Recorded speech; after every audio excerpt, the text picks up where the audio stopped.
water fill this water. There's a small hole in the bottle. Let's turn the bottle upside down. The water flows into the bottom. So it goes slowly. Good. It is slow because for the water down, the air must go up. Let's try a different way. Let's spin the bottle. Now the water spins and flows fast into the bottom bottle. So how does it work?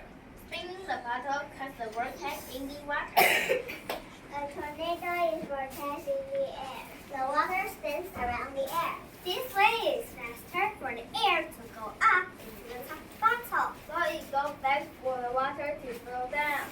3, 2, 1.